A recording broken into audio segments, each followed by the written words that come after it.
All right. Hi, everyone. Just to be sure that we can hear me. Um,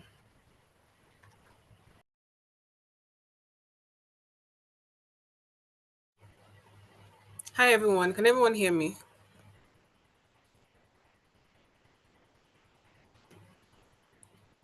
Yes. Okay. I'm getting thumbs up. All right. All right. Just to be sure.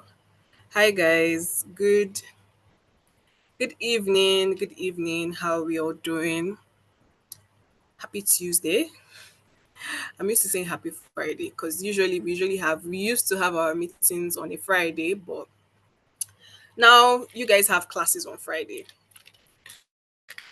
I don't say that sucks. It used to be like a fun Friday thing that we used to have. Um, but how are you all doing? How have you been? How's your week been? Well, today is just Tuesday, but then um, hope you guys are doing well. Hope your week has gone off to a great and amazing start. Let me know how you guys are feeling, how you're doing in the chat box. We'll start very soon. I can see more numbers. I can see more people joining. We have like about 200 people. Go and remind your friends. I'm trying to get the YouTube link. So for those that will not be able to join us here on Zoom, because I know it has like about a 500 capacity, right? So people that are not able to join us here would be able to join us on YouTube, right? So let me just try and get the link for them. But how are you guys doing in the meantime? How have you been? I think currently on this live we have a mix of Tinuka 2024, that those are their third semester, and Bar-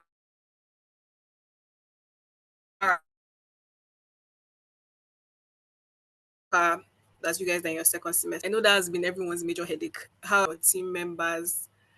Hope you guys are meeting yourselves. You guys are already um planning. I can see some people say they can't hear me. Please, am I still audible or is just that person? Okay, all right. So how has your alt hub been? For those that just started alt hub, I hope you are finding your team members. Hope you guys are already meeting yourselves. Bonding is going to be a long couple of months working together with them. And for the Tinuka people, how has your alt hub been so far? I think after your project presentation and demo, you should have started working on your amazing ideas. Um, I can't see any responses. So is everything okay? We don't have any feedback, anything at all, anything we want to say about our alt hub, where everything is going smoothly. That's interesting.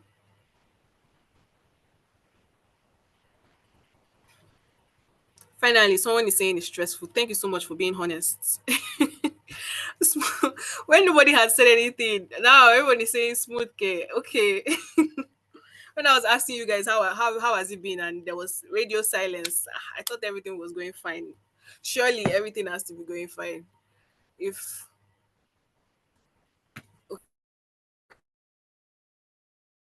okay, some people your team are doing well.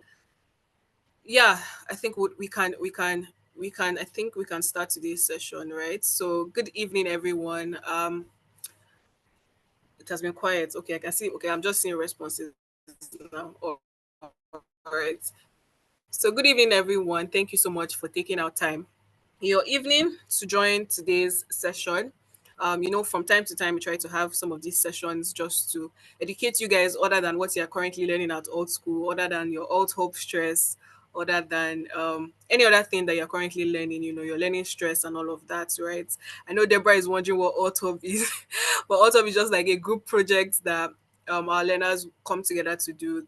Different teams from different cohorts, they come together to build a real life project. So they come up with an idea and they build it from scratch to finish. Do the whole research and it goes live and all of that. So that's like what I say, like your final year projects when you leave university. Yeah, so that's kind of what it is for them. So um yes, so today's session, I know Tabby and I have posted about it, I think as of last week,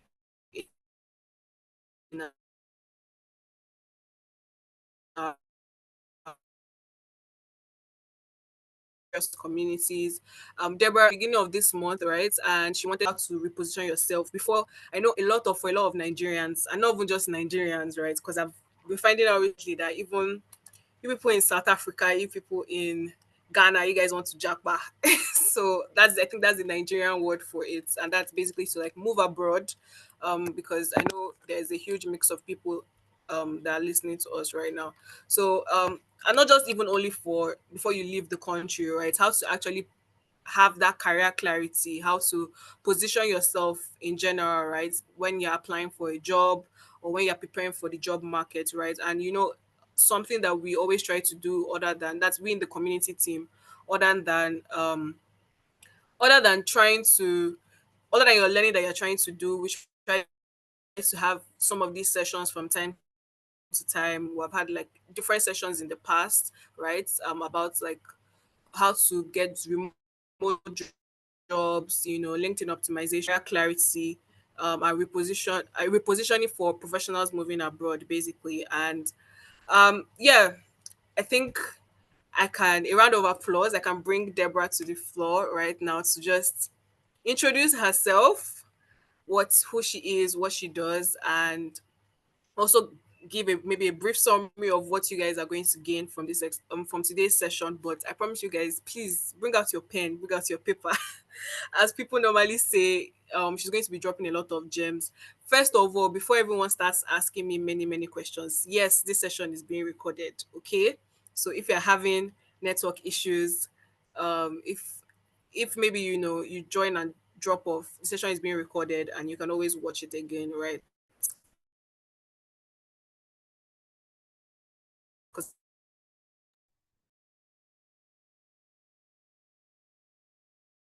as I was saying, I would love to bring Deborah to the stage. Do too much, but I know you guys would. Once you start hearing her, she has a lot of amazing things, and she has a very an amazing mind. I love the way she thinks. So yes, a round of applause. Let's drop the clapping emojis for her. Hi, Deborah. Hi there. Hi. How you guys? Good evening. Oh my God. Now I'm actually shaking because I'm looking at the group. I'm looking at like 361 people. I'm like, oh my God. It's like, yeah, but good to see you all. Thank you so much for making your time to join this session. This is 6 o'clock or some minutes past 6 where I am and also where you are. And I just want to say thank you. I know you're tired, you've had a long day, but I hope that through this 1 hour or 2 hours that we're going to spend together, it's going to be worth your time. I hope that we'll be able to interact as well. And also just to say, I'm standing just because I've had a very long day. I've had a lot of meetings and I feel like I need to be active. So I'm just going to stand through this session. But bit of housekeeping just before I get into it's not really housekeeping, but I just like to say this before I start off any session. I'm a big celebrity in my house, so you're gonna hear people shouting, "Mommy, mommy," from time to time. Worry not.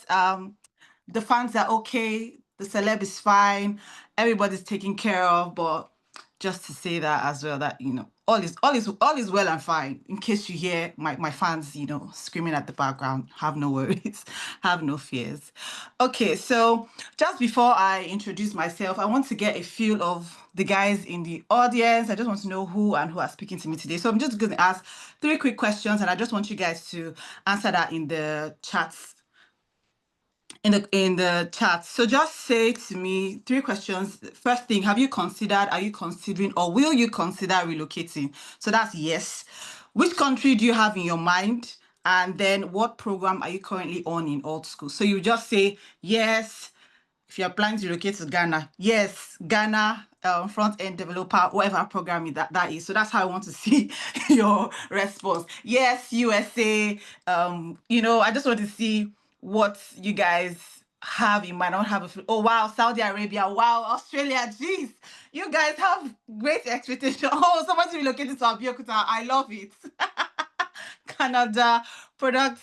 Can you guys Oh, be oh. serious for There's quite a lot. They are really serious. pointed Please in? don't look down on my people. They are really serious. Look at them. Portugal, data science. I love it. UK, data science. Cape Verde. Walking nomad. Look at that. I love it. You guys have great aspirations, and I'm really, really pumped. Great, great, great. So I'm just gonna quickly share my screen from my other system. Don't mind. If you see me looking this way or looking here, don't worry. There's too many things going on where I am, but have no fears. I am here with you guys. I should be able to share my screen now, should I? Yeah. Okay. Yeah. So just let me know that you can see my screen. Yes, we can. Yeah, we can. Okay, great. Okay, and that you can hear me as well. All right, great, great to see you guys. Okay. So this is me. My name is Deborah Brown, like Derry said earlier. I am a career coach for African professionals. I like to say so myself. I've helped 100 plus professionals navigate the global job market. I am the creator of the 5-day career repositioning workshop. I am an IT procurement professional by experience. That's 10 years worth of work experience. I'm a change leader in the UK energy sector. I'm a wife and I'm the best mom in the whole wide world. I'm very sorry for all the other moms in the house, but I'm sorry. I just like to say so myself. So yeah, that is really me. And I'm grateful that I'm able to have met a few of you through my quick recap question. So I'll just go straight into it. So let's talk, real talk now. I just want to get a feel of what you guys, just want to express some of the things I know you guys probably have at the back of your minds when you saw this poster or when Derry said, this is a session we're putting together, this is what we're going to be talking about. So just quickly, I know what is really at the back of your mind. Some of you are thinking, when I finish this program, what next? What am I going to do? How am I going to position myself? Are there going to be jobs out there? Especially when it comes to things around data. I know people are beginning to say data is now very saturated. Data analyst, data science, data this, data that, like what's next, you know? Or you're thinking to yourself, even before I did this program, I'm being very skilled. I already had this, I already had that, I already have 5 years of experience. I've done this, I've done that, I've done that.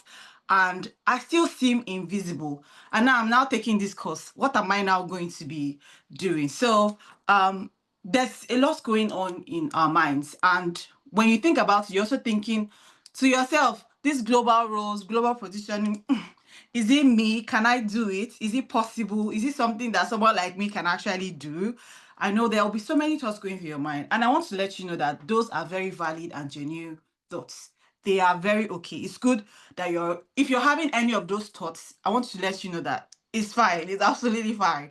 And if you feel scared, that's also very, very all right. Very, very good. In fact, very good. It's excellent that you feel that way. And your feelings, your thoughts, and the way you actually feeling or not knowing how to move forward is actually very, very fine. So let's just skip this and go right into it. So what is career clarity? I don't know if you have any idea what that is. If you do think about career clarity, what comes to your mind? If you have any one word for it, you can just put it quickly in the chat. If you do have anything to say, when you think about career clarity, what comes to your mind? I just want to have a feel of that. If you do have any suggestions of that, I want to see that in the comments quickly, if you can. Let me see. Who do we have there? Being in the know, okay. You know what you want to do with your future, having a sense of where you're headed, having a clear purpose, vision for a path, knowing what you're going to do and what you're good, abstract roadmap to job success. Absolutely good, great suggestions. And absolutely, there's no one size or one answer fits all, but you guys are all in the right direction. What I like to think, the way I like to think about it is very straightforward. So when it comes to a roadmap, like Ibrahim sort of pointed out, a roadmap is like a long sort of, this is how I want it to be. When I do A, I'll do B. 3 years after, I'll level up and then move on here and stuff like that. A roadmap is usually like a very long or sort of like quite short to long-term plan of where you're looking at your career positioning. So maybe you're thinking, I'm trying to move into senior, being a senior developer or things like that, but I'm just going to start off here and I'll do 2 years here, stack on skills, stack on projects, stack on this, stack on experience, and then move. So that could be a roadmap, right? And that's fine. But when we talk about career clarity, we're talking about knowing the next step. It's not about knowing everything. You can have a roadmap, like this is how you hope that you would go out or you work out, right? But clarity is just know your next step, what to do next. If you're thinking, I want to be a front-end developer in the next 2 years, what are you doing now to get you there? It's as simple as that, because you need to know what next for you to then know like how to work out the entire road and all of that. So it's a simple 3-step path. You think about what you are good at. If you're trying to define clarity, you need to know what you are good at. And when I say what you are good at, it's not a straight answer. It requires digging deep. What have you done before? From the first day you thought about earning a salary, the first job you ever did, what did you do? Start digging your skills from there. Start finding what you are good at from there. Because I know you are right where you are right now. You're like, this is what I have now. I'm learning programming, development, this and all of that, which is great. But something brought you here. And whether we like it or not, those skills, those experiences, those things have shaped your experience that you can bring to an organization right now. So it's important that you dig deep into that past, your skills, your experience, your, everything that you have journey through to be able to say, this is what I can bring to a table. And that requires digging deep. So you need to define, not to understand what you are good at. Your skills assessment. Every job you have done from the first day you ever worked at a job, every job you have done, you have to know it. I know that you know it, but you have to know the value that you were able to bring to those jobs, the value that you were able to put on, and then define it from there. Take it from there. Gather those skills, those experiences, have them. Then think about, the next step is then thinking about all these things I have done in my past, right? That have led me up to this point. Right now, what I am digging deep into, what I am currently facing, maybe this course in project management, this course in cybersecurity, this course in product design that I'm doing currently. What roles exist for it?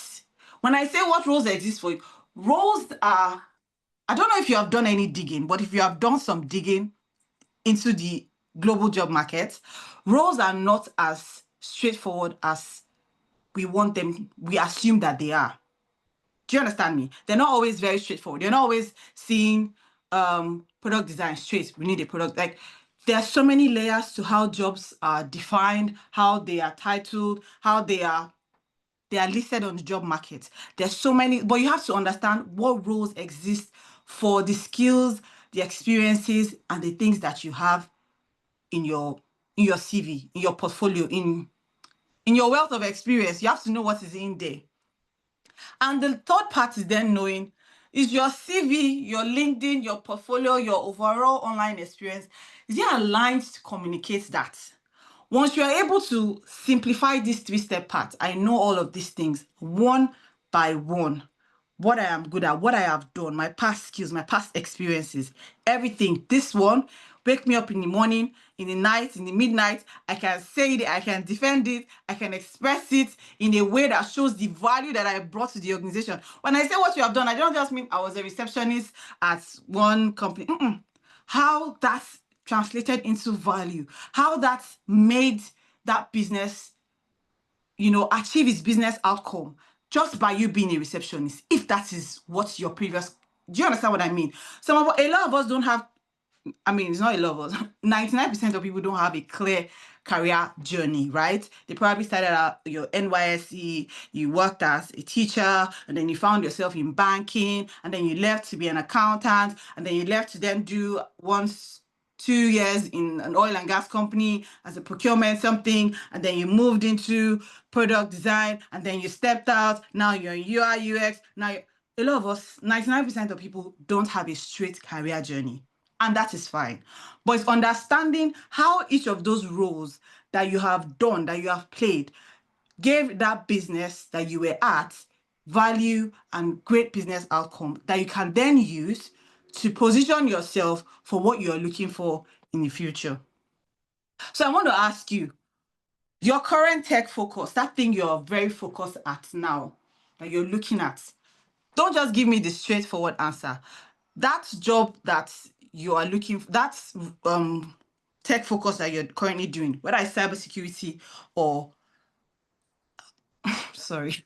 Whether it's cybersecurity, whatever thing you're looking at, think about it. Can you tell me if you do know, if you have done some digging into the global job market, tell me what job title fits that abroad? I don't want to just say, I'll just be a cybersecurity analyst. What? Because you need to know job definitions are not, they are not, when I like cyber, okay, I'm not going to use cybersecurity as an example anymore. Digital forensics analyst. Good. What you need to start understanding that they're not always straightforward. They are not always straightforward. And if you don't understand job descriptions, you will not be able to know where you fit. So I'm asking, I don't know, it's only Samuel Adeyinka that has answered. Is there any other person who knows or who has probably checked what kind of job titles fit the tech focus that the current tech where your current tech focus? Tell me what job titles actually fit into it now. If you do know, or if you have done some research, let me know in the comments. Penetration tester, good. SOC analyst, good. Supply chain analyst, products, okay, there's so many of them. Okay, IT support specialist, great. Now, okay, good. To be fair, Samuel, don't worry. When you say cybersecurity field, I can tell you there's an increasing need for it. So it's fair that a lot of people actually have that interest and a lot of people talk about it. I did go to one conference that had focus on cybersecurity, and I'm telling you, if you feel like it's needed today, in the next 10 years, it's going to be more important than it is today. Because if you feel that you're working, let me tell you, people are also working. When I say people, you get what I mean? Like hackers, they are really working as well. So that's why it's like cybersecurity is such a big focus. And when it comes to data, if you break into companies' data, it's gone for them. If you did hear, I don't know if you listened to the news, but M&S and one other big brand really got hit. Their cyber, they got hit, and it has a ripple effect on your business outcomes and your profit after tax and things like that. So yeah, it's actually a very big deal. So go for it, guys. So anyways, like I said, it's important that you know where that role fits in the global job market, because first of all, big ups to you that you're doing the course that you're doing now. Tech is the future. And when I say tech is the future, it's already the now, but it is going to shape the way that we look at the future. And if you're not positioned for it, it's like you're just going to be left sort of behind. And there's a lot that goes into change that tech actually drives. And these are the things you need to start thinking about, how your previous experiences and how you're going to be able to stack all of those things to define where you fit in tech. Where you fit in tech or where you can fit in tech is also another different conversation entirely. When I say it's different conversation, it's easy for you to start out, but a lot of times to grow in it, you need to understand how to stack on your previous experiences. I just want to make a random example. So for instance, if you've worked as an accountant before and now you find yourself in products, you should be able to start thinking about using some of the actual tools that you use in accounting, like maybe use some certain software, and then thinking about being let me think of a random software. Workday is a financial solution. So you want to think about being that Workday specialist, to be like a consultant for that Workday practice. Or if you think about QuickBooks, so if you've used QuickBooks and now you're in product or you're in something, you have to start thinking about being very, very niche down and specific as you move on in tech anyways. But that's just sidebar. But I'm just trying to say to us from this, what I want us to understand from here is that having career clarity is very, very important, and knowing where you fit with your skills, the things that you have done prior up till this point, how you're able to stack those skills, those experiences, and find your fit in the job market, in the global job market, because everybody's going to be shouting, like I said, or like Samuel even echoed, everybody's going to be shouting cybersecurity. But if you do have your cybersecurity certificate and everything that you have, you need to know where you are able to fit. Because if everybody's shouting it, you need to be able to know where you're going to stand out, where you fit, how you can be able to say, this is where I can excel at, even in this niche space. So, or even in this oversaturated or crowded space. There is actually nothing like that, if you ask me. Personally, from my point of view, I tell people, there's no space that's saturated. If there's a need for it, there's a need for it. And if you do connect with people on, I mean, if you do a random Google search and ask the percentage of people who are on jobs and are overworked, you find that the statistics are very high. So if people are being overworked, what does that mean? We need more people to make our burden lighter. But maybe the company doesn't have money to employ more people. But what I'm just trying to make you understand is there's nobody out there that you ask that's going to say, oh, my workload is light.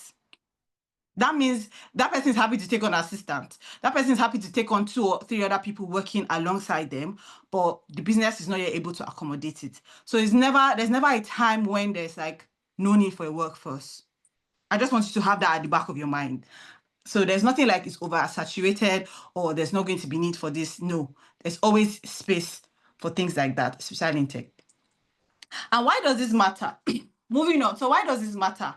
Why does, knowing where you fit and all of these things, why does it matter? Why do you have to know? Why is it something, having been clear in your career path, knowing what to do next, how to move next? Why is it a big deal? Why do you have to know? The thing is that the global job market is rapidly changing. It's changing and it will keep changing even as we speak. The last week, we had major changes to the UK immigration rules. So that has changed. Does that mean people are not going to migrate this year? It's a lie. People are going to still come in. People are still going to, move to the UK this year. People are still going to come next year. People are going to come even when the rules get even more stringent. But the question is, as these rules become more stringent or whatever, does that mean that you're going to be falling off or you'll be more relevant for what is required? That's the point. So whether it's the US, UK, Canada, Japan, Cape Verde, US, I don't know, wherever, all these amazing places that you hope that you guys aspire to go to, the rules around or that regulate those regions will always change. But it's important that you know that you need to be positioned so that whatever change hits these places, you are still going to be seen as someone who is valuable. Because on the other side, no matter how much the rules or how stringent the rules get, the truth is that on the flip side of things, remote roles and even global roles require proof of value. Once you can prove that you're going to be valuable to an organization, they can go above and beyond to bring you in, but they need to know. They need to be able to show beyond reasonable doubt that you're going to give them business outcome and value for their recruitment cost. So it is just a thing of value.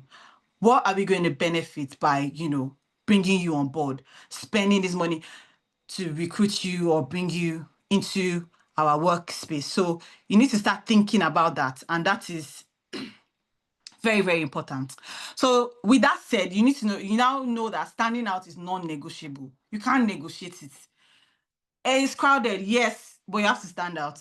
There's even now in your classrooms, there's 505 people on the session now. Let's assume all of you are all tech people. 505 of you are here, but let me tell you, you have to stand out for an organization to see you. Even if all school posts one job in your community and says this role is now open and the organization has said they want to take somebody from this old school, you have to be able to say you have to stand out. But the way you position yourself, that will determine whether they're going to see value in you or not. So it's important for you to have that at the back of your mind, that standing out is not negotiable. Now I just want to ask this question. Have you checked the actual salary for your dream role abroad? Yes or no? Have you checked? Have you checked? Yes, yes, yes, yes, yes, yes, yes. I see a lot of yeses. So you have checked the actual salary for your dream job abroad. Salary is part of the reason I signed up in the first place. Also, the salary was your motivation. Ashley, I love that. Great. All of you are checking salary. We're checking salary because you have to be motivated. Like Ashley said, now money be the first thing I beg. Yes, I check it frequently.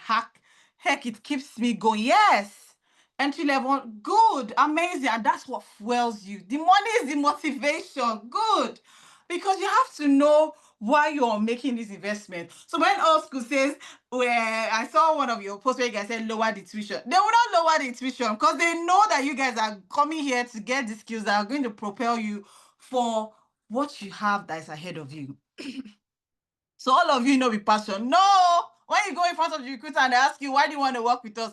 We're here for the money. But you know what? We don't say that.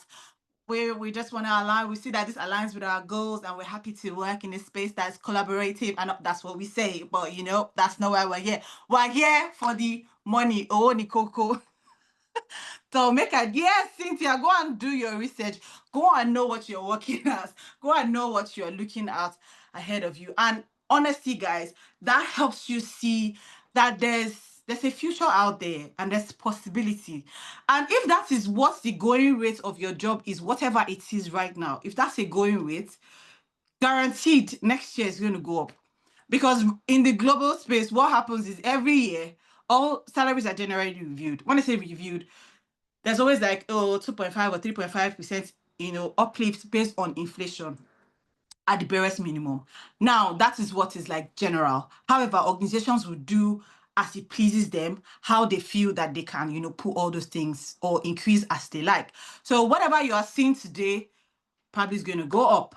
Whatever you feel like is motivating you today is probably going to go up soon. And when things change in the global industries, it also affects the kind of change that comes to you.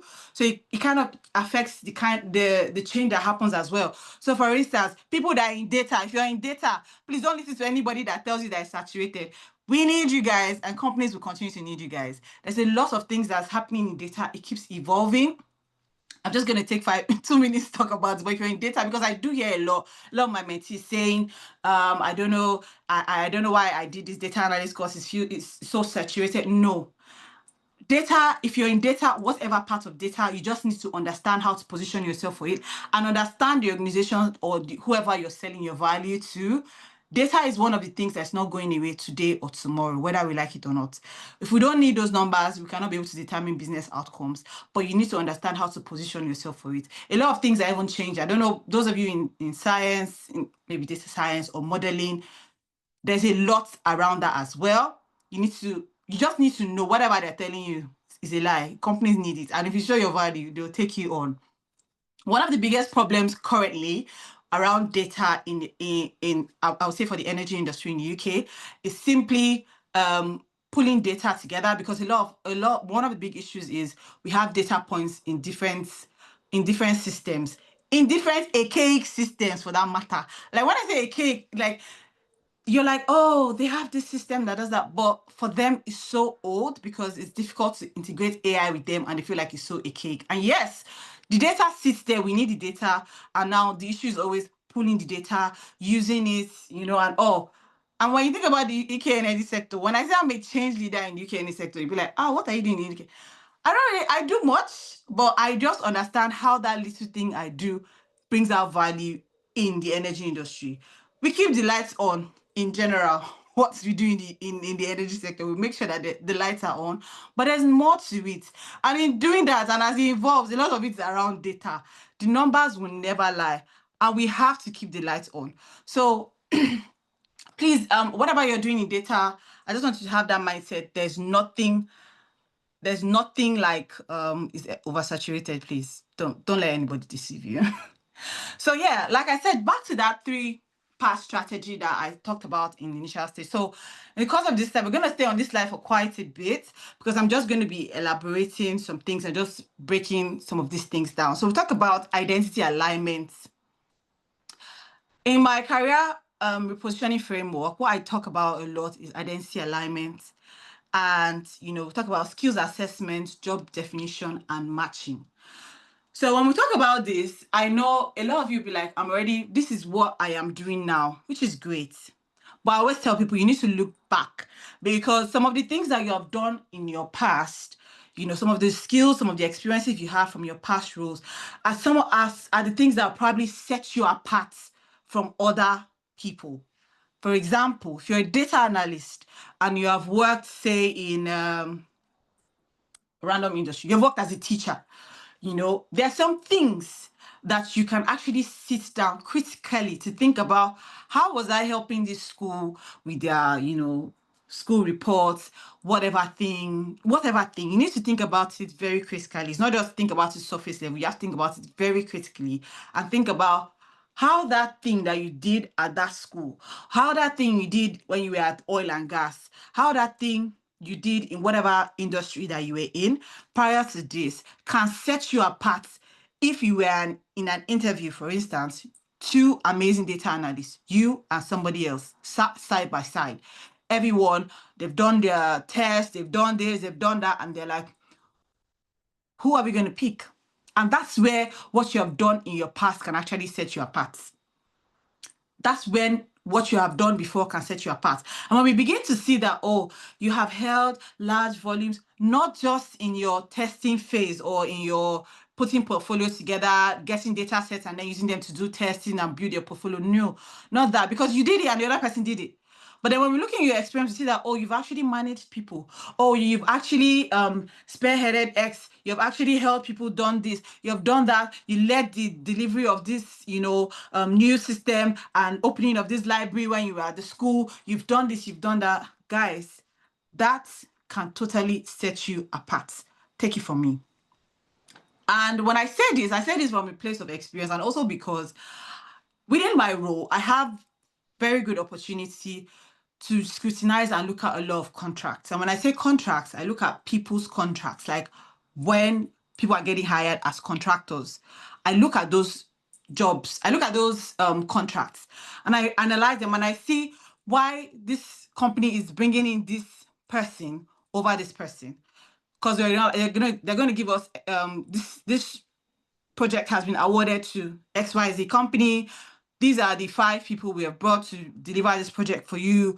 But we're going to drop this person and keep this person on because of this, because of that. And when you look into the details, these are the tiny things that those people look at to say, this is why we're taking this person on, or we're not taking this person on this project with us. And this is it. This is what can totally set you apart. So, because I see a lot of people when they come in, they'll be like, let me just focus on my data analysis. Yes, that is what you want to sell, which is great.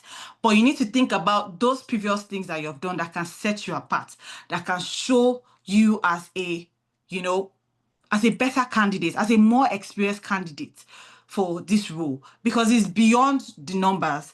There's still interpersonal relationship you have to have with your colleagues. There's still a lot of, you know, leadership work, you know, presentation, things like that, that you have to show and people have to see. They need to be able to say that you can deliver just beyond this job role, just beyond this job description. And that is what those your past experiences can do for you. Merely saying that you were a teacher and you know, did loads of presentations to students, that they know that if they have any presentation, they're happy to put you on the spot to just go over the slides with the clients. They're happy. They're happy. So it's important that you are able to pick out those tiny things within your past experiences and show them how they work. And when you're digging into your past experiences, please don't just go through it. Don't just run through it like so quickly, like, oh, I worked as a teacher. Please don't do that. Don't do it. You need to, if you leverage AI like never before, and don't worry, AI is not going to take your job. If you ever think of it, AI is not going to take your job. Don't worry, people still want to be petty, so AI is not going to take up your job. So leverage AI when you're doing your skills assessment, or your, you know, digging into your skills and all. Use ChatGPT. Open it up, make it your friend. Tell it, in the course of this trend, I want you to act as my career coach and review, you know, my skills and my jobs that I've done in the last, you know, 5 years. I'm going to start saying them to you. And when I've listed all of these out, I want you to break all of this, my experiences and skills down, put it in a table. My experiences. I want to know my soft skills, my hard skills, my transferable skills. Then you sit down. When I left the uni, I first worked at AABC Limited Company. When I worked there, this was what I did.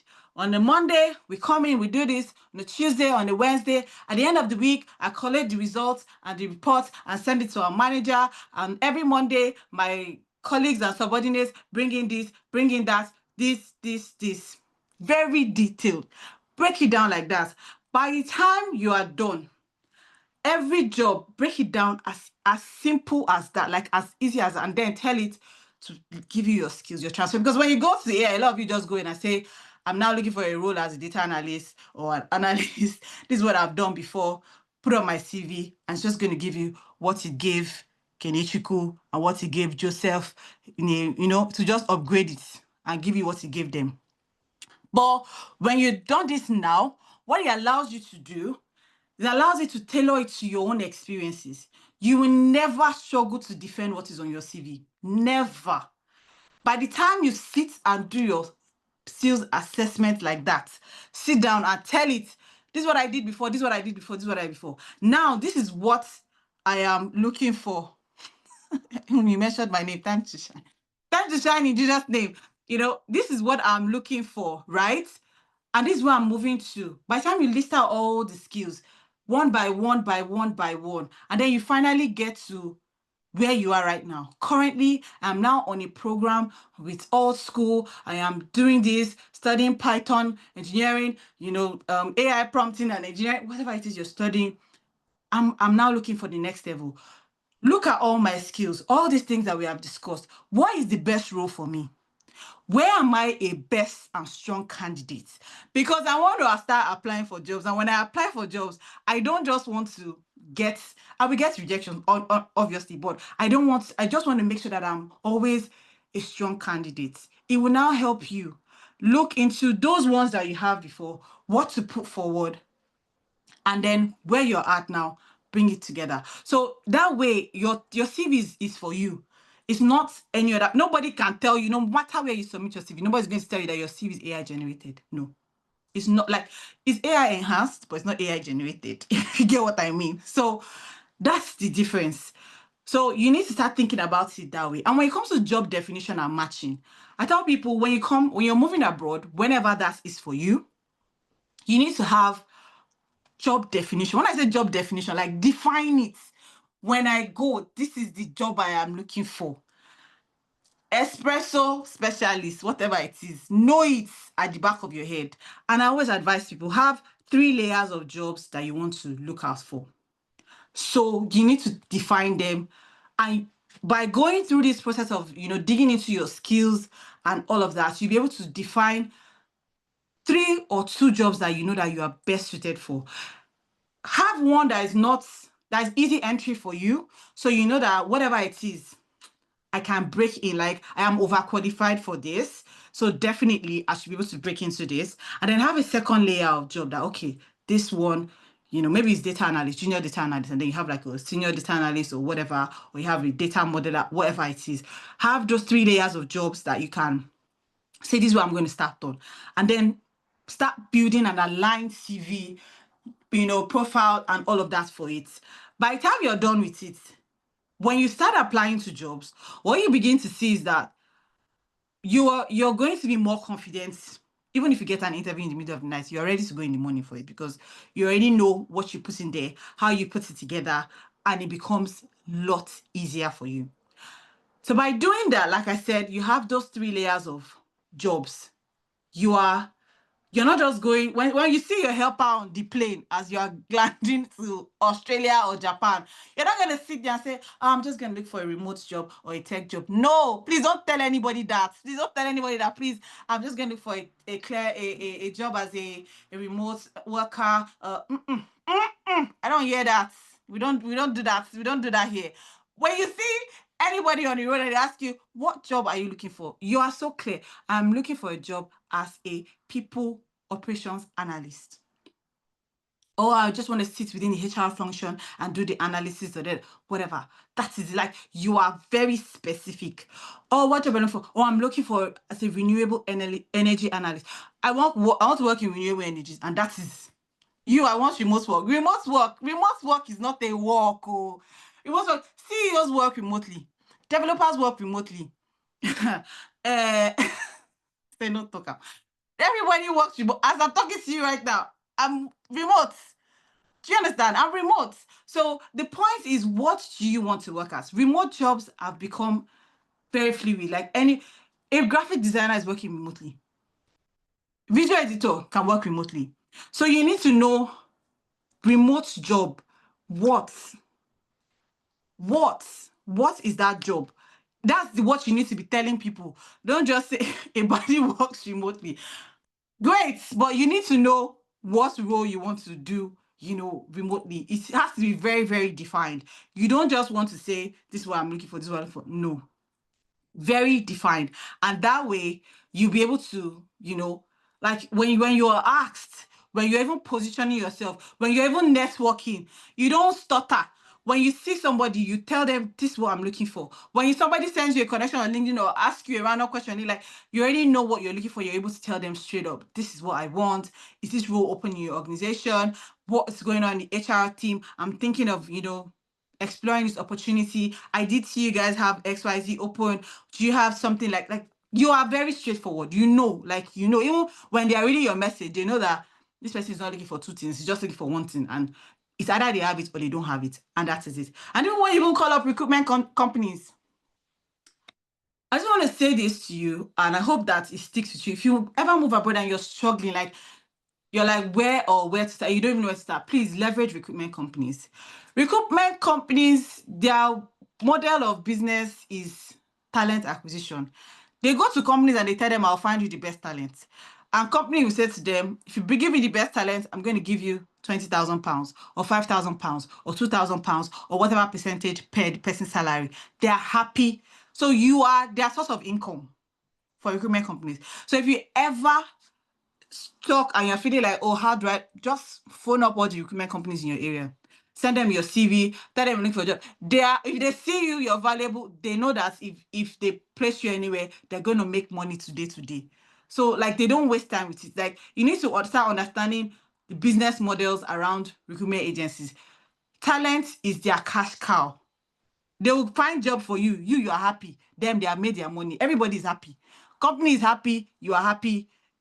Recruitment agency is happy. So make sure that you leverage it. If you ever find yourself stuck and you're not sure where to go, please just phone up all of them, as many as ChatGPT can give you that within the area you're looking for. Phone up all of them and run with it. Yes. The next thing is to also understand strategic visibility. If they don't see you, they can't hire you. Like I just said, with this example with recruitment agencies, if they see you, you're a great talent, they're going to take you. Why? Because they know that if they hold that your CV, present it to the company, they have seen you, you have seen them, everybody's happy, they'll hire you. Even when you're connecting and networking on LinkedIn, there's a way. And if you're actually thinking about moving more recently or soon, you need to start updating and upgrading your LinkedIn. If you know where you are going, you know that, oh, I'm going to be in Glasgow or I'm going to be in Melbourne, wherever it is you're going to, you already know where you're going to. From tonight, when you get off this call, please start updating your LinkedIn. Let it start breeding Melbourne or wherever it is you're going to, because you're going to still take the algorithm some time on LinkedIn to start positioning you and showing you to people in that area. So the earlier you do it before you leave your local country, the better for you. So you have to start that networking. If you know where you're going to already, go and change your location, because everybody that LinkedIn suggests to you and you get suggested to is within your network. So if you're in South Africa, it's suggesting South Africans and everybody that's in South Africa to you. If you're in Nigeria, it's suggesting all the people that you worked with before, your previous office that you're avoiding. Those are the people suggesting to you. So if you're moving and you know you're doing that soon, at least 3 to 6 months before you leave, please let your LinkedIn start breeding where you're expecting yourself to be. Change your location, find companies in that area where you're going to be staying, connect with those companies. My LinkedIn is restricted and my IP is flagged on LinkedIn. I don't know why that is wrong. Can you drop LinkedIn official? I don't know what is wrong with your LinkedIn, but let me tell you, if you're moving abroad, don't play with LinkedIn. Don't do it. Whatever thing is happening on your LinkedIn, please go and open a fresh one and take it seriously. Take it seriously. LinkedIn is one of the places that will help you show yourself faster. They're not going to look for you. A lot of people for the UK, let me tell you, you see those places that we don't like to be, that's where the people we're looking for are Facebook and LinkedIn. We don't like to be there, but that's where all the people that we're looking for that are going to hire us are there. They're on Facebook and they're on LinkedIn as well.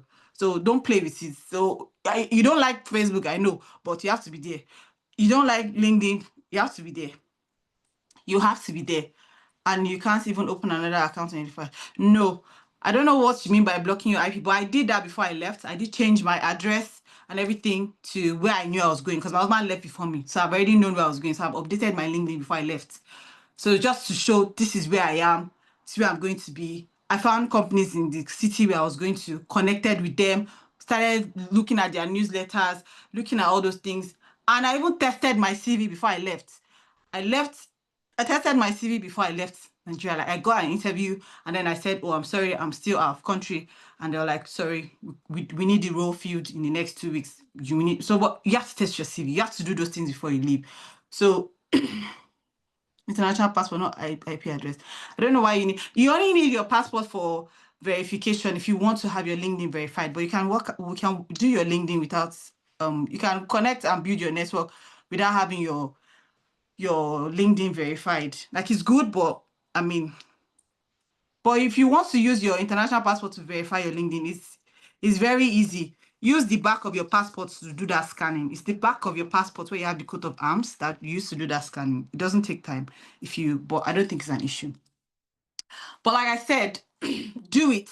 Your LinkedIn is one of the places you want to be on. Find the place you're going to, find companies there, connect with those companies, look on their job boards, find people who are working there, connect with them.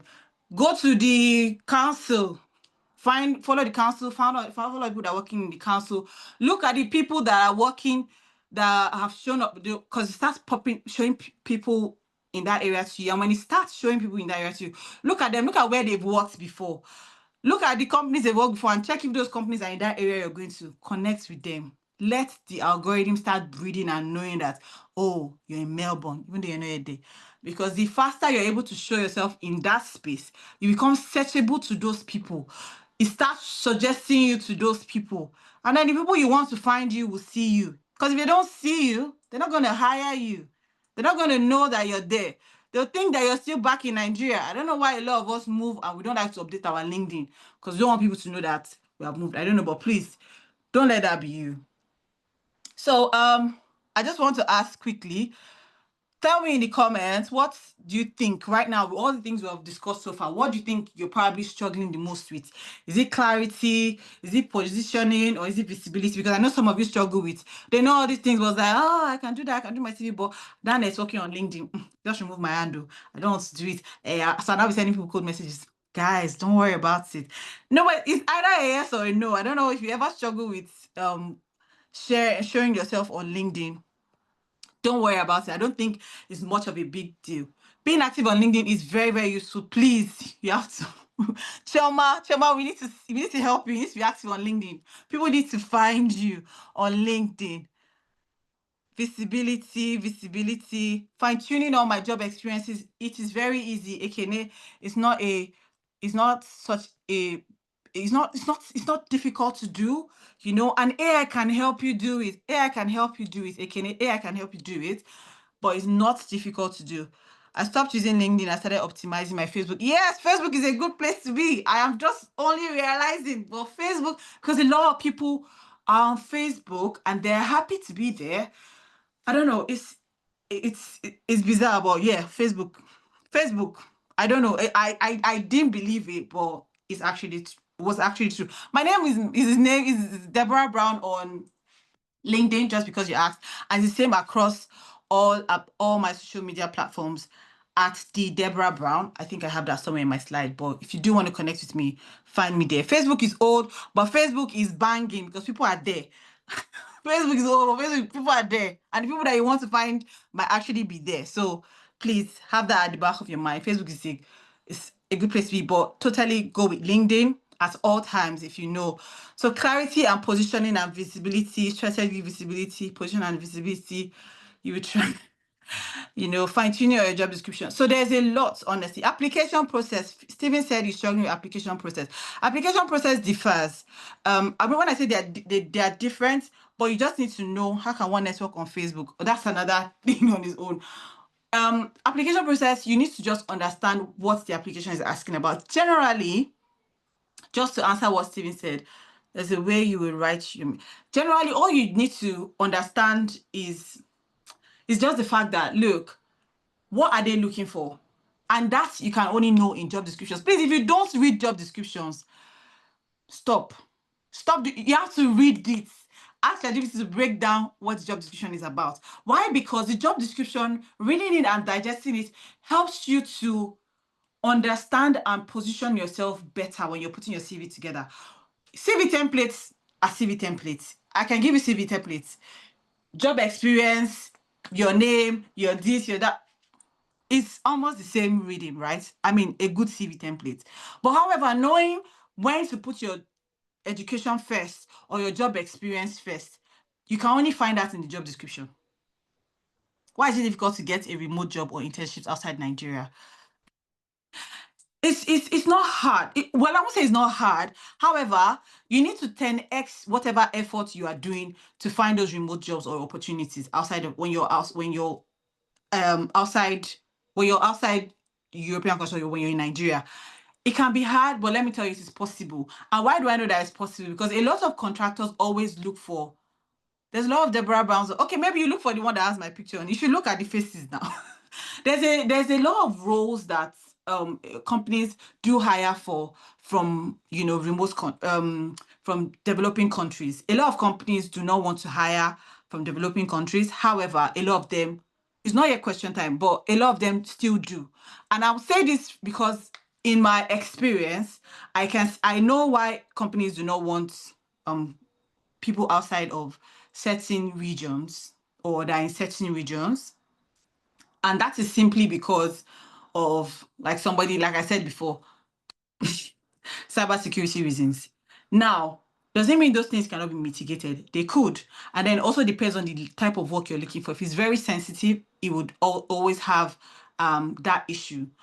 But generally, tax issues are not as difficult as cybersecurity issues. They're not. When I say they're not as difficult, they're not as they're not as difficult. But it's always around cybersecurity, and there are always layers to it. But however, I can assure you, there are companies that look out for people who are working in those countries as well, because to them generally it is cheap labor, and those are contractors. So when I give a contract to an organization, because they want to hold more of that money, like they want to make more money from it, they rather take talents that are outside their current countries, maybe India, South Africa. We do have a lot of people who work within my organization that are in India, South Africa, and African countries. And that is because contractors will use them because they are cheaper in labor for them. So you just need to have that at the back of your mind. Now, you see this framework I talked about, this 3-part strategy. This is what I actually go by. This is what I used. This is what I've used for a lot of people who have come on my program. It is very straightforward. It is very straightforward. But it requires a lot of work. I'll tell you for free, it requires a lot of work.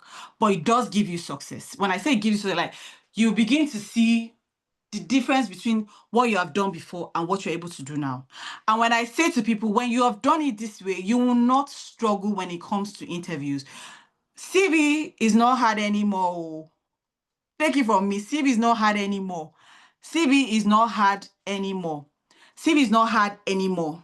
AI has made CV generation very, very easy. CV is not hard anymore.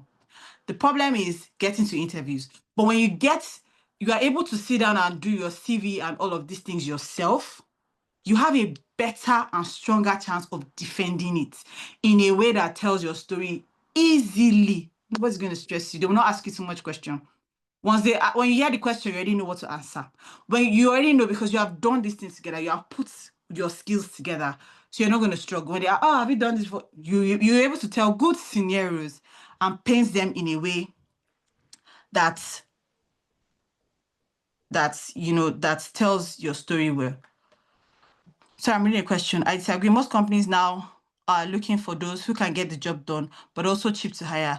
The only difficulty in getting remote roles abroad is because of competition. You become competing with Indians, Chinese people where we say them they teach you for you. I mean, Kenneth, very valid point. And Ibukola, I see your argument there, but yes, resonate with what you're saying. So these are a few success stories of people who I have tried this strategy with. A lot of them are within my network. A lot of them are here in the UK, some in Canada, and there's a couple of them, but these are just a few of them that I just shared today. However, I just want to just emphasize on my story. And the reason that I've shared my story is because whenever I share my story, a lot of people say, oh, that's 1 in 30 people. 1 in 30 people. Do you know how many people are in the world or in Nigeria?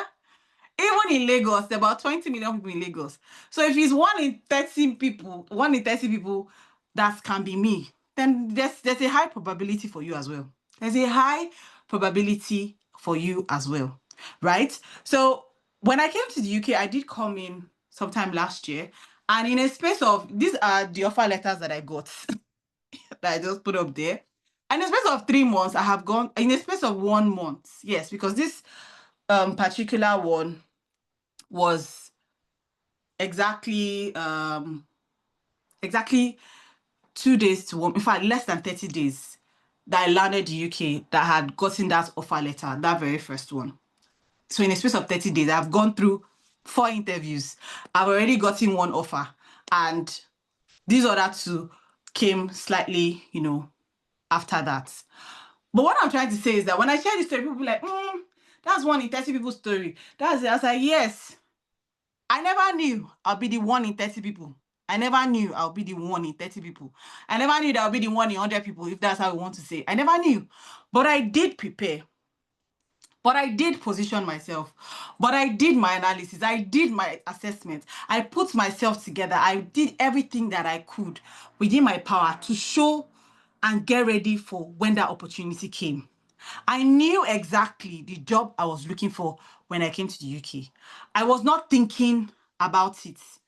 I was not struggling to know what am I going to be applying for, who should I be reaching out to, when should I be reaching out to. No, I knew what I was coming to do. And I didn't start that thing in those 30 days I came here. I had done them before. Like, I was so clear before I packed my bags and started coming. I knew exactly what I was coming to do, what I was going to look out for, where I should focus my efforts on. And that helped me. When I look at a job, I know if I want to apply for it or not. Literally scanning through it, I'll be like, no, this is not what I'm looking for. This is what I'm looking for. And if I tell people, I never sat down and I'll be like, I'll save this and apply later. If I see a job notification, I'll apply now. Now, I will apply now. Please stop saving jobs to apply later. Especially on LinkedIn, because LinkedIn gives you that feature to say, save for later. Save for later. Am I a registered nurse? I'm not a registered nurse. I work in IT procurement. And when I say I work in IT procurement, I work in IT procurement. When I say I work in IT procurement, I have worked in procurement for about 8 years before I came to the UK. However, general procurement is what I've done, but I wanted to switch to tech and I didn't even know how. But I know that when I did my skills assessment and I did all of these things with ChatGPT was able to tell me that, oh, there's opportunities like this abroad for you to work in procurement, but strictly in IT, that they have started, companies have started considering opening things like this. And when I looked on LinkedIn, I did see a number of jobs that, were open for those roles, like just strictly procurement in the IT space. So basically what I buy in the organization is SaaS, software, hardware, everything that has to do with tech. That's what we oversee. That's what I oversee. And literally, this was just, I didn't even know something like that, like it could be so specialized. But however, it was just starting out. And I just stumbled on it because I did an assessment, and ChatGPT was able to tell me these are things that you can explore when you move abroad. And I was ready for them. My CV was ready. My LinkedIn was ready. If you check on my Facebook, it was ready. If you check on my Twitter, it was ready. If you look out for me anywhere, you see me, I'm saying the same story. My name is Deborah. I am this. I was ready. I didn't start getting ready when I came to the UK. I was ready before I came to the UK. Success, I did see that you put my LinkedIn link before. Please just drop it again. I can see somebody's asking for it. So I did all that before I left, and I was ready and I knew exactly what I was going to do. And this is exactly what I offer in my program. So basically, in my program, I have a 5-day career clarity workshop. And you wonder, why is it 5 days? It's 5 days because people are lazy. But I'm not teaching the whole of the 5 days, because a lot of these things, even at the beginning of the session when Derry was introducing, I could tell that a lot of these things that I've said, some of them you have probably heard before. Some of them you have seen, or you have tried out, you have tested, you have heard do LinkedIn, you have heard optimize your LinkedIn, you have heard do this, you have heard it before. But the question is, have you done it? I'm asking people in comments. Since you joined old school and they have talked to you about doing their LinkedIn and all, have you done it? Since they say optimize your CV, do it, have you done it? Good, great. I'm happy to see that a lot of you are doing it. But then I know that with our experience and with people that I've met, some of you have not. And it's not because you don't know. It's simply because you lack execution. And I don't blame you. It's not, but I don't know how to optimize CV. Good. It's not a big deal, but I don't blame you. It's not something that comes to people naturally, like working hard, disturbing their heads. It can be straining, it can be draining. But this is what we cover in the 5-day career clarity workshop. In the day 1, I'm just going to teach you, this is how you do your skills assessment. This is how you dig into it. This is how you dig. In day 2, I'm not teaching you, because I expect that on day 1, after the session, you should be able to go back before day 2 and practice and do some of the things that we have gone through. What happens in day 2 is that I will now assume that you have not done it. And on that day 2, what we do on the call is I will just sit with you. If we have not had the time from the end of day 1 session to that moment to execute, on that day 2, all you have to do is execute. So the workshop is built in such a way to accommodate and allow people to execute, because a lot of times we're not executing. We're learning these things and we're not putting into practice. We're learning them and we're not using them. We're not applying them. So that's what happens on day 2. On day 2, you come into the session, cameras on, and you are trying with ChatGPT, like whatever thing I'll also give you access to custom GPT tools and AI tools that I have used over, the past year to help my mentors and to help my students and stuff. So you can come into that session and all you have to do that day is execute. So if you have not had time since your last day till now, since the end of day 1 session till that moment, to do some execution, at least you use that time to execute. I'll be on the session with you and you can ask as many questions as you want and I will support you. On day 3, we then do our CV and then define the job that we want to do. At the end of that day, you should be able to come up and I want to be hearing, I am now sure that I want to be a data analyst for yada companies. So it has to be very, very clear. At the end of day 3, rather, we'll do a whole deep dive and strip our CVs, put them together, make sure that they are specific for the places that you're going to. If you're coming to the UK, you don't need more than 2 pages of CV. Your CV should not pass 2 pages. And then people now ask me, I have 10 years. How do I put 10 years in 2 pages? We'll put it in 2 pages. We'll put it in 2 pages. We'll put it in 2 pages. We'll put it in 2 pages. And that is what we do on day 2. And day 2, you're supposed to be earning your CV, make sure it's aligned, have job mapping and definition clear. I don't hear I want to get a remote work after day 3. I don't want to hear that. At the end of that session, you need to be able to, go back, do some digging, and then be able to say, I am going to think about being a junior data analyst or a people operations analyst, whatever. Like, your analyst role will be very, very defined. You need to know it, where you fit, and it's those your previous experiences that will help you define where it will be best for you to fit in, right? And that's what we do on day 3. On day 4, we're back again in the workshop, and all we do is those people who have not been able to execute, you sit down and you execute. Execution is the biggest part of this job, of your job search, of your navigating the global job market. Execution. If you don't execute, if you don't click apply, nobody will call you. If you don't network, nobody will call you. If you don't put in the work, nobody will call you. And that is why it's important that you have to do it. You have to search for the jobs. You have to look for who is looking for you, who needs me. Search, put yourself out there. Nobody is going to care. Nobody. How many people have randomly called you and said, "Oh, hi, Stephen Areo. Hi, Chioma Ofoma. I have a job for you." How many? They're hardly going to do that. It's not how many people get those kind of calls. Let me ask. How many people get those kind of calls? That you just get somebody just go, "Oh, there's a new opening. I want to offer it to you." How many people? But when you position yourself for it, it will come. LinkedIn, my LinkedIn is, I have turned off open to work recently, and that's because I did leave it open just because I wanted to help. I was using it to teach mentee and all, but now I realize that the way it's open, the recruiters are disturbing my DM, and I don't want them to be there always. It's great, it's nice to have the recruiters, sending you these jobs that they have not even posted. They have not posted on LinkedIn. They have not even shared it. They've not even made it public. They'll send to you and say, "Oh, could you review this? Are you interested? Let me know." It's great.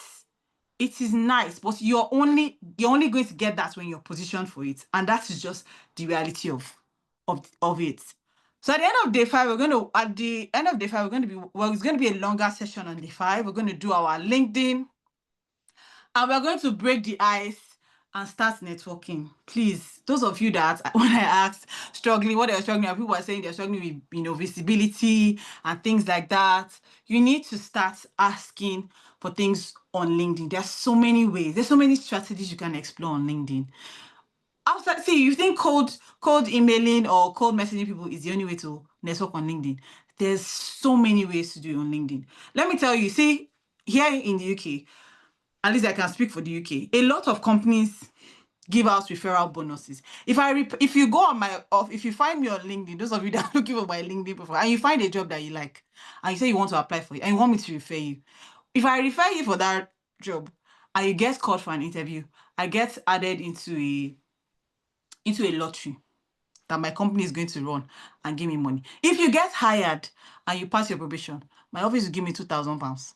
I need that money. So whenever I refer people, I take them seriously. I coach them. I give them everything they need. You better land that job because I need that £2,000. And that's, my company is cheap. My company is cheap. Let me tell you. Where I worked before, it was £500. Another place was 1,000. A lot of people, the companies give referral bonuses to their employees. So let me tell you, go on those companies that you like and look for people who work there that look like you and message them and ask them for referral. There's so many ways to explore LinkedIn, but you will not know. And if you never message me, you will not even know if I'll be able to give you the referral or not. You don't know. So you have to do those things.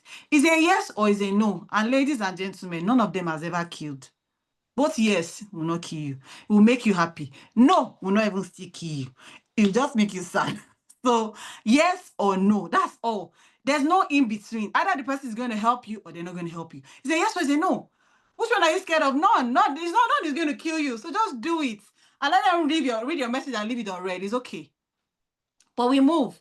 But then by the time you do it, you're more comfortable doing it over and over again. You're not even afraid of rejection because how many you don't send? Now the first one. It's not a big deal, right? And guys, there's a lot of work that you can put into this. But like I said, the most important thing is execution.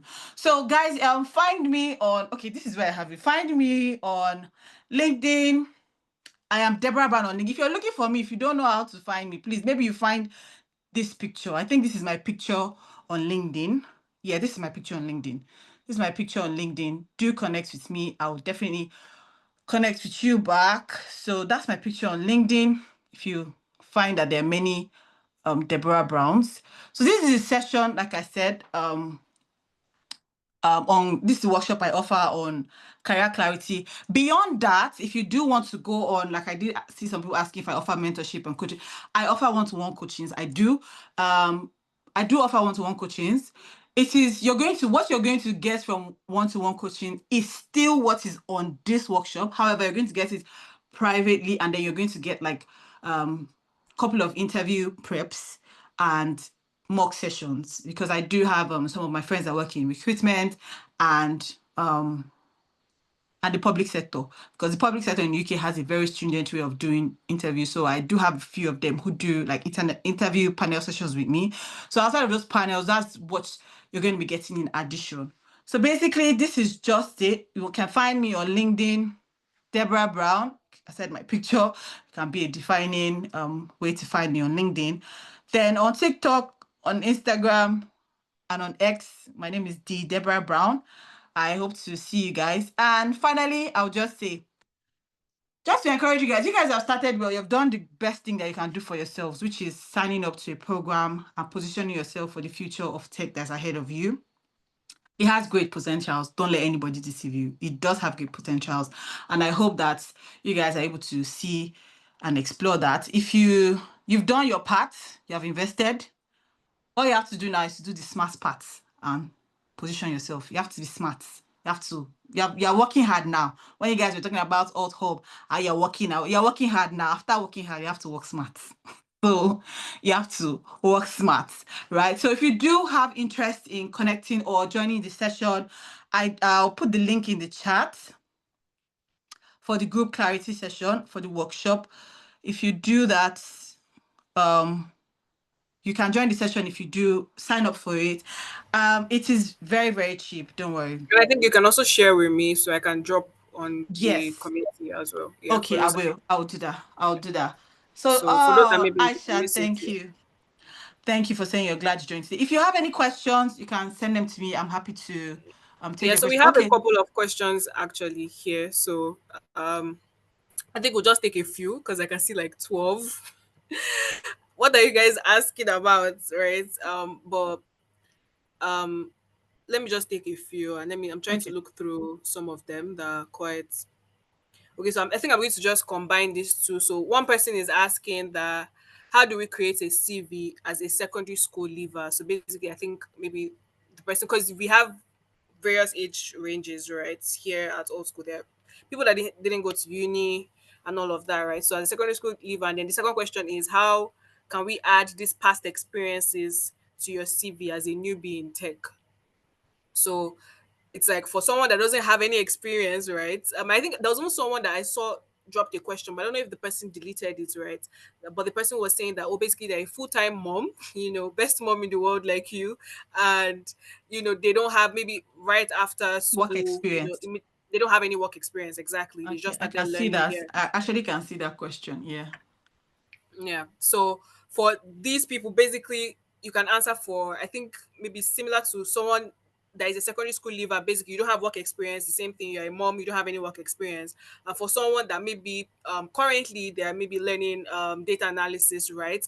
And maybe before they were, maybe in what can we use? Whatever Maybe they thing you're were, doing. I know. yeah, I know. it's something that is more relating to tech, basically. So how How to can they? really position Yeah. themselves for it. Okay, great questions, guys. So I'll just start with the mom, affinity. I just want to flex it. So as a full-time mom with no experience, honestly, you may think that you don't have experience, but I want you to dig deeper. If you've run a business or if you've worked for somebody or you know somebody who works for you or a business near you, you know that business is registered. You know that business is registered. You need to find that. Even if it's your friend's business, it's a registered business, a business that can give you referral. Go and tell them, I want to volunteer my time for you. Girl, I know how to do this thing now. I'm a seasoned data analyst. I want to help you in you have to, because you have to show working and how you have used that experience in real life, in real life scenarios, which is what people want to see. And the same thing goes to, being a secondary school leaver. You don't have, how are you going to, your secondary school leavers, I know we have a different mentality in Africa, but here, let me tell you, a lot of people have that same part. So if you're even moving abroad, you're not going to have any challenge because you're a secondary school leaver. It's not a problem to you. The problem, position, the part you're supposed to be thinking about is positioning your value. So you're going to focus on showing your work experiences. So if you're a secondary school leaver and now you are now taking this program, this is what you are doing. You're going to now start leveraging those things. Let's assume you are pick one course. Let me not say one of the ones I've said before. Have I said product design? Maybe you're doing product design now. No, You have you to think. haven't. You have to think Yeah. about, think of your uncle's business. Think of your auntie's business. Show working in a way that will impress, your helper. Do you get what I mean? Like if you see if somebody just walk, if you are sitting next to such somebody that's going to change your life on the airplane, what are you going to show them that you have done in products? Whatever thing that you have done, like stack it up. Or I just started secondary school and I knew that I didn't have the means to move. Like, and your story should also be solid. When I say story, your story should be solid. Because when we get to interview stages, this is where our story comes into play. Because even if you sit down, you're able to put your CV together. Oh, I have worked at this, my friends, as it maybe like the mom and the school leaver. I did this for my uncle's business. Choose one of those your uncle's business that is good. Tell him, provided he can refer, even if he not allow you to do the work, well, don't worry. Build what you want to build. Make sure that you do it. Have that working real life, experience, put it together, have something to show. Then when you come to the interview, what happens is now you have to be able to deliver that story in a way that shows not just your passion for the work that you have done, but even shows your story that, look, even beyond limitations, I was able to break this fire. I was able to break this barrier. And that's what people want to see, resilience. As a first-time mom, like the mom in the mom, a lot of people have that, people like that in my group. They moved, you got married, they finished uni, they got married, and then they came to the UK or traveled with their husbands, and they got pregnant. Now their kids, their toddlers, they've sent them to nursery. But then, like, which work am I going to start looking for? That is fine. But what happens is you need to be able to communicate that, look, I finished uni, I went straight to, take care of my home. Right now, I'm ready to get into workforce. This is what I have done in that space. I was doing XYZ program. I have tested this. I have done that. I have done that confidently. They will ask you, why is there a career break? There's no career break because, and see, I left uni and came straight to do, even if you did work a bit and then break it, like, there's a level of confidence that you need to have when you're delivering those stories. And one thing I want to start, as you're putting your CV together, you need to start putting together your interview stories. When I say your interview stories, see, when they ask you, tell us about a time that is UK interviews, I can tell you for sure, or when you start looking at interviews for global roles, they are different from interviews in Nigeria. When it comes to interviews, I'm just using this because I have both experience. Now, when it comes to interviews in Nigeria, they're going to ask you, what's procurement? What is this? Define that. They don't ask you those things here. Real life, what you saw on the job. Tell us about the time you dealt with a difficult client. Tell us about the time when you saw a data set that was an outlier and it was ridiculous, and how did you manage it? Those are questions they're going to ask you straight on. And when you have those, and they're very common questions as well, if you're looking for a role as product analyst or product designer, you should have at least the top 10 to 20 frequent questions that are asked for those interviews. Build a story. When they ask you about how do you deal with a difficult client, just have that one story you always tell to ABC Corporation when you're doing their interview with them. The same story is what you're going to tell to the next company. Why? Because if you stay on that story, use one story, because you have told it and told it again, the more you tell it, you become very confident at saying it. So it's important that when I'm asked about, have you ever built a knowledge base? This is the scenario I'm going to use.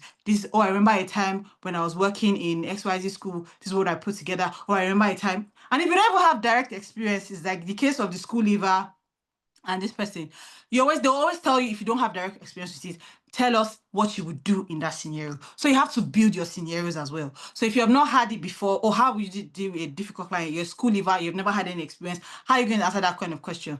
Oh, actually, I've not had that experience in work, in real work, but I know that what I want to show at that point is just making sure that I'm able to calm the customer, this, that. Like, you have to know them, know your stories, know your scenarios, and that's what's going to help you. Building them into your CV is also the same way, but you need to be able to deliver them as you answer those questions during your interview when you get to that stage. So that's what is important. So no work experience is not an issue. We need to build those work experiences. You're just going to put them in your CV as volunteer jobs. I did this, I volunteered at XYZ company. This is what I put in. This is how I shaped this. This is what I did. This is how it helps their business outcome. And when you do volunteer roles, that's why I said use businesses that are registered and that are credible, and possibly on LinkedIn. Why? Because when you do those volunteering ones and you want to add them on your CV, it helps that they're on LinkedIn. So you can now ask them to do what? Refer you, to put a recommendation for you in your LinkedIn. Oh, when Miriam volunteered with us, she was great. I loved how she was able to do this work. They'll find good write-up. If the person doesn't even know how to do the write-up, find a good write-up, tell them to write it up and put it for your recommendation. So it validates that work that you have done. Because even though they can go to that company for a reference, when they look on your LinkedIn and they see that, they're able to say, oh yeah, she did say she had volunteered to gain experience, so she has. Do you understand what I'm trying to say? And that's how you build credibility on that work experience that you have done. But work experience should not be a limiting factor for you. It should not be. So please, I hope All that right. answers it. Yeah. It definitely does. I think I can see someone else was asking like a similar question that, they used to be a hairstylist, they have managed people, and, they're now moving into something like data engineering. How would they be able to you just have to compare your skill sets, look at what data engineers do, look at similar things that you might have done, compare your skill sets, and then try to apply that. Okay, you guys are now asking so many questions. We don't have a lot of time, right? So I'm sorry if we don't pick your question, right? But hopefully you can re-listen to the session and just be able to gain more insight, and then you could actually take up her workshop and you get more insight. I can see someone that is saying that she's struggling with clarity and positioning. Just sign up for Deborah's workshop and then you gain your clarity and be able to be positioned well. All right. So let me see a Okay, question I that we just can saw this take. question. What can we be Okay. posting on LinkedIn for someone in data protection and digital security aside tech projects we Yeah, are working I on? saw that Good. as well. Good question. So when I tell people you have to show yourself on LinkedIn, what are you going to be posting on LinkedIn? Ladies and gentlemen, use AI. Don't use AI and use it anyhow. Go and learn prompting. Now open a thread and tell AI, look, I want to be active on LinkedIn. Deborah said I should be active on LinkedIn. But what am I going to post? Take maybe screenshots of like 5, 6 kind of posts that you don't like and put it to ChatGPT. These are screenshots of posts I saw on LinkedIn. I don't want to be posting this type of things on LinkedIn. So please give me 5 ideas or 6 ideas that I want to post, maybe for LinkedIn, yada yada. I don't want them to sound anything like these ones I have sent to you. Give me fresh ideas. Or ask it, what are the evolving trends in my industry? Is to give you some high level things. Be like, oh, what are all of these things? I don't understand them. I want to make a post about it, but I don't even understand what you're telling me. Tell me what it is. These are the things. Oh, I do see you talked about this. That's how I put my LinkedIn post together. By the time I look at it, I'm like, what are the things that are even happening in IT procurement today? You tell me. Look at this post somebody made. This guy's like, I don't like these things. Please don't make my posts like this. If you're using ChatGPT Pro, like the paid version, I use the paid version, so I can tell you for free that I enjoy a lot, and that's because I can build out a G. I have it. In fact, I have a built out GPT that helps me write my content script and everything. So it already have programmed it a lot and restructured it and configured it a lot to say these are the things I don't want to see. I want it to sound original, sound like Deborah, not feel too engineered or ChatGPT. Like anytime I even see any things that I can use to improve the prompt or the responses of it, I continue to configure it. You don't even have to pay for, ChatGPT, but just use a thread, just that one that you open today. Whenever you want to write LinkedIn post, that will always be the thread you say, continuing on what we discussed yesterday. Now I want to do my next 5 posts. Forget about all these ones, or think about the things that we didn't use before and like improve on it. That is how you always have fresh things to post on LinkedIn. And when you read them, please sense check them, make them sound like you.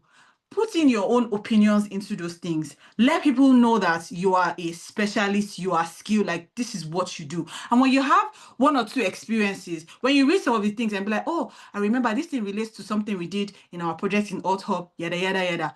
When you want to now take that one, there's no need to now use the whole ChatGPT story to do it. Then retell it your own experience and let it, use your experience to do it better for you. That way, you always have fresh things. There's always something to post. Always, there's always something. Provided you ask, what are the trends in your whatever industry? It will tell you what's hot there, what people are looking at, and that way you always have things to post. So please, those are the ways to help your increase your visibility and start positioning yourself as a thought leader in that space. So yeah, I hope that All answers right, your thank you. question. Yes, I think it definitely does. So let me see. I don't know if you have seen another question that you would like to answer. Yeah. But yes, I saw one. Basically, the person, it's pretty long, right? But the person is just trying to find out if their mindset would make them stand out in the tech world, right? Like how earlier everyone was saying money is their motivation, money is their motivation. But for them, what really motivates them is the tech world itself. the way it keeps evolving and all of that, right? So she's basically trying to find, or he or she, okay, him, yes, Ibrahim. So trying to find out how this mindset would they actually make them stand out in the tech space.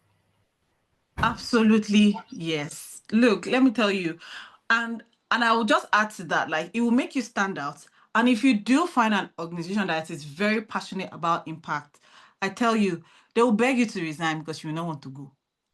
I'm telling you, because when it comes to organizations that actually, it's not just about writing, these are the things that we desire, these are the, these are our, culture, this is the way we work, this is the way we roll, it's beyond those things.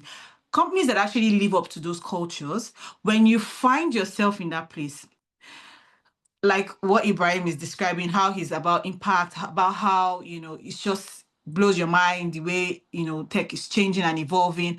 And that is true about tech. It is evolving and it evolves very rapidly.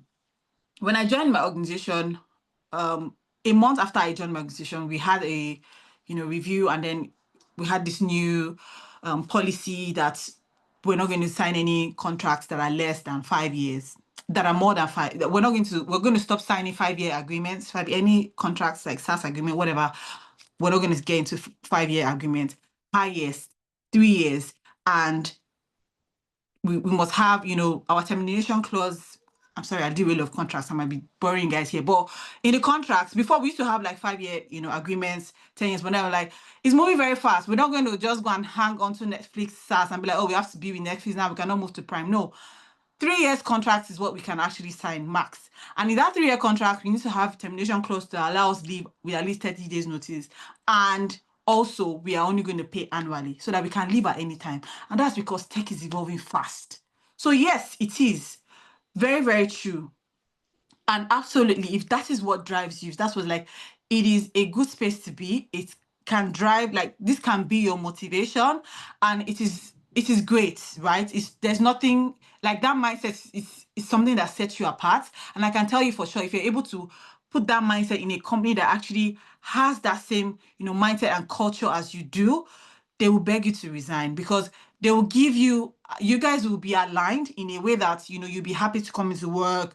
You'll not be upset, that kind of thing. Like it give you a nice work feel. And so, yeah, there's nothing wrong with it. Trust me. Some people are motivated by money, great. But I mean, it sets you apart in a positive way. If that's what you really want to know. Yes, it does.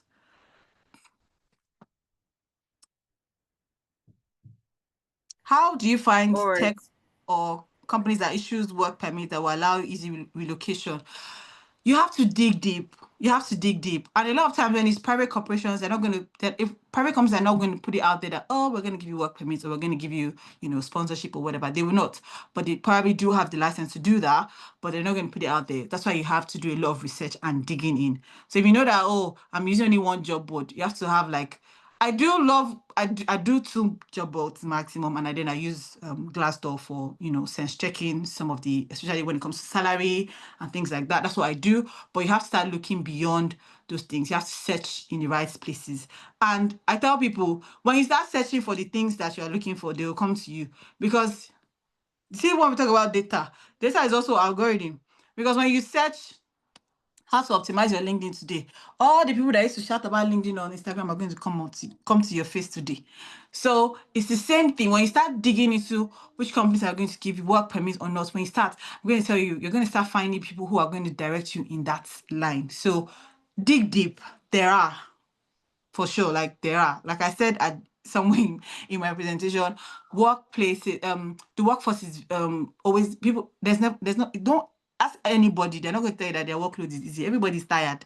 I don't want to work again. They need an assistant. Assistants need an assistant. So there's job to be done, right? So there's obviously something out there for you, but you have to dig deep. 10x whatever you have been doing before, and if you have not been doing anything before, 20x it. So yeah. No, they should not 20x, they are nothing. No, they should 20x something. 20x something, no, exactly. Oh. 20x Uh, something.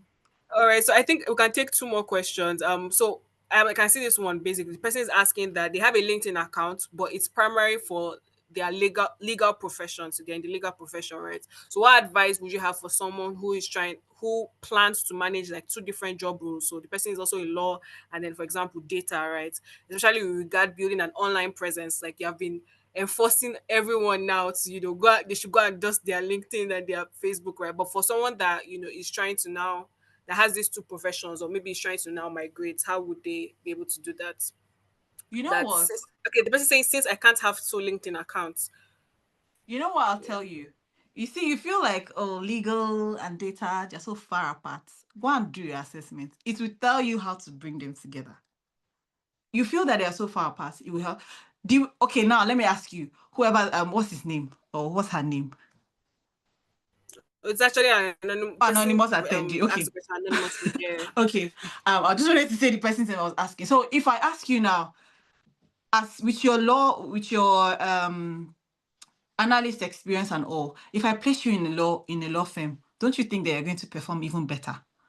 And that's what I tell people, like, when you look at your past experiences, now that you're a lawyer, you're the best analyst for a law firm. You are the best, and because you have not just the ability to do the analysis and all of that, you have already, like, you understand what they're analyzing, like you understand the data points of the analysis. So if it's a divorce lawyer, you understand what we're analyzing here. If it's whatever it is, if it's property law or what, you understand the data points and the things that we're analyzing here. And that gives you a better edge, right? And when it comes to, using, and then you start thinking about, oh, what would a company value, or what's the value that or business outcome a company can have from having a lawyer and an analyst. And then you start thinking, when you do that analysis, guess what? It starts telling you what you can do, how you can consult for them, how you can position yourself to give them better outcomes using those two experiences, because those are two jobs on their own. But you have put it together, and that can give you better edge. And that's where you need to start understanding how those your past experiences, what you have done before, whether you were a teacher, whether you were an accountant. I sit in a lot of presentations, very boring, but I do sit in a lot of them because of the course of my work. Because when currently today, I start yesterday, I had 3 hours, today I had 2 hours. And basically what I was just in is, how we're going to deploy software that we use in the UK for our teams in the US and Australia. And when you start looking at this, contractors or this potential partners pitch to you, when you look at their backgrounds, now, this is a software we want to use, financial software, right? They have financial analysts. But then when you start saying, oh, I've had 15 years of work experience, they'll start telling you, I worked in the bank, I did this, and then I became a workday focused on this software. Those experiences they have had, being a financial analyst, being a this, is what they are now leveraging to tell us that, oh, because this person that is on our team is not just here as a whatever practice, because they know the software, also because they understand the financial model and how. Do you understand what I mean? Like, they are now selling their people on the team to say, these people, they also know what you guys are looking for. Those things that your accountants want for us to deliver in US. This accountant knows it. So you have to start thinking about how those things that you do will position you as a better candidate for, what you're looking for, or how it will allow a business enjoy better business outcomes. So you have to understand how your past experience merges with where you are in tech.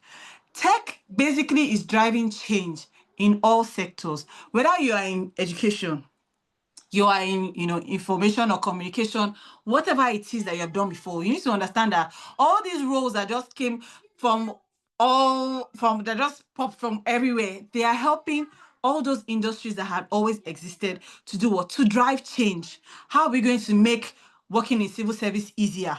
And then it's a technology. So that's why we now talk about back end. We now talk about this, we now have project manager to deploy this project to make. So all of these sectors, they have all been there. And you have been in one of those sectors, either currently, before, or in your past experience. You have been in one of those sectors before. What you are doing now is just driving change in a sector. So think about where you have been before. And then think about how this technology or where you are currently is going to drive change in that area. So don't put them 2 words apart. Make them merge. Try to match them. And that's when you merge them, it gives you a better, you sell your story better. If you have a legal experience and you're going to position yourself as a data analyst, you're like, oh, I have legal background as well. They know that some of the things, that some of the documents, when they fly around, they know that you know what you're talking about. And that is it. If you're an accountant before and now you're now doing front end or you're doing UI UX, I know all of these things. So when I see all of these numbers, when I see accrual, this, blah, blah, blah, balance sheet, whatever, I know what they're talking about. It helps you sell yourself. So you need to understand all of these things when you're positioning yourself. So yeah, that's what I'll say.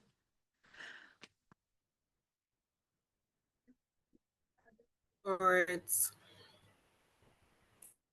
All right. Thank you so much, Deborah. So I think I'm seeing a lot of questions that you guys are asking. Deborah is not your program questions that you're asking. You could actually just do your research, right? Like she said, ChatGPT is your friend, right? I'm seeing a lot of questions where you guys are saying that, oh, for like a backend person, can I migrate into this? Can I do that? These are questions that you could ask ChatGPT. You could actually just do your research about. Deborah cannot ask these questions. She's in IT procurement. She doesn't know how. She doesn't know how, right? And even if she does, it's But not there is her a full way, knowledge. and And that is just it. you still need to do your in-depth knowledge, right? So that it's not, Exactly. oh, I had a session and this is what Deborah said, and you Said. take what she hook, line, and sinker, right? So please try to do your research. Some of these questions, I'm seeing questions about, or even like if you're on student visa, things like that. Everything of I know for the UK, a lot of these questions, a lot of things are actually online. If you actually find out, all these questions, all these answers are there, right? So I think I'll there's a general question. I don't know, Deborah. So I saw someone ask. I don't know if you'll be willing to write some of the slides that you explained today. Would you mind sharing this with the learners, or it's for those strictly for those who will be coming to the workshop, No, right? no, If no, that's no, no. possible, I know. Yeah. So definitely I'll send across the slides to you and the links. I do have so yes, I'll send you a couple of things that you can share with the community, definitely. And All right. if you also think that you're not sure if you want to move on or whether you want to, if this is for you or not, I do have a free, it's always booked out. So if I say it now, please, I don't know when you're going to find your time, but if you feel like you do really need maybe a session to know how to move on and things like that, like you just need a clarity session, I'm not going to put the link in fact, so it's going to make only those who are seriously going to look for it to go and look for it. You have to go and look for the link in my bio. It's a free 30 minutes clarity session. If you do feel like, oh, I think I still need to deep dive and all, you have to find the link in my bio on Instagram. And I don't want to put it here because I feel like if I put it, it's going to get closed out very soon. I don't like it because it's Yeah. for my weekends only. So yeah, if you do think that you really need more of that, find me on LinkedIn. Sorry, find me on Instagram and book a free session, and I'm happy to talk you Yeah. through I, that. Yeah. I I think we had a conversation about like you have like a book, like, or would I say like Yes. a plan, like, yes. So that I know that's also available. I think it's cheaper than the one-on-one Yeah. sessions. Mhm. I do have a handbook. Success. Can you put the link in the bio? It's 10,000 naira, I think. So basically, it's everything that we have said in So here. guys, don't worry. If I think you Deborah, after this meeting, you can just share the success, or link, it anyone can shows it just up. share with me everything. Thing, So all I'll the drop results. it on the Yeah, so community basically the channel. handbook Yeah. has everything that you need. Yeah. If you're coming to these sessions, honestly, it's just really about execution. That's really the key point of it. So if you're coming to session and you know you're not going to have time to execute, please don't come to my session because I used to disturb people and I used to I disturb a lot. So make sure that if you want to sign up, you're ready to take action. And if you do, I'll be happy to see you in there. But if you know that you're very disciplined and you can execute on your own, please go for the handbook. Like everything is in there, and I'll definitely send the slides across. And I have a lot of other things that you can send that are very useful for you. Provided you can sit down and read them, everything is laid in there. You can actually execute on your own. But like I said, guys, please, all of these things is just talk. It's just talk. Action is what gives us results. So please, let's make effort to actually put actions into all of this. Yeah, I think that's All really all I right. have. Thank you so much. Yeah, thank you so much. This was very insightful, even for me. I was jotting things down, guys, in case you don't know. Yeah, so if in case you guys see me in the UK by the next call that we have, just know that I've applied everything that Deborah has told us, right? So, We'll be but happy yeah, to see you. but thank you so much. Everyone, please a round of applause. Thank Deborah for coming, because Deborah was actually the one that reached out to us, right? We actually were not the ones that went to find her, and this was, would I say, 100/10 session, right? I know a lot of people would be able to apply, even if it's the littlest from today's session. Please, if you want a deep dive, please do go and, when I say patronize, but go, yes, and go for the workshop. I know if you enjoy today's session, just know that it's going to be more hands-on. She's going to be on your neck, like she said. So if you're not serious, please don't Oh, disturb Deborah. Let her take care of her best kids in the world, okay? So that she has time for them. Don't come and disturb her. But please, if you do, you would actually be interested in something like this, please do go for her workshop. It's going to be very detailed. But thank you 1 million times, Deborah. Would love to actually have you again. I don't know maybe what the next session will be about, but yeah, would actually love to partner with you and work with you again. And thank no you so much problem. for your time. Thank you for your patience. Um, you are actually answering everybody's questions. You were mentioning everybody's names. I'm sure Joseph, Ibrahim, a lot of people felt so special tonight. Right. So thank you. And thank you everyone as well for taking our time. I know we had, like, at the point we had about 500 people join us, and we also had people on YouTube, by the way. um our YouTube folks, we didn't forget about you, right? We had some people on YouTube. I think we had almost like 100 people on YouTube as well that joined us, and some people that were not able to join, I know they would rewatch the session again when they have time. But thank you so much, everyone. Deborah would share the links, the slides, everything with me, so I would share on the community maybe by tomorrow, or if this night, yeah, right. So we'll share everything with you guys as well. And the YouTube link is already on your community channel, so you can always just click on it to rewatch again. All right, thank you so much, everyone. Have a wonderful night, afternoon, evening, wherever you are listening By the time from. you come. Yeah. And thank you so much, Deborah, as well. Have a wonderful night. Thank you.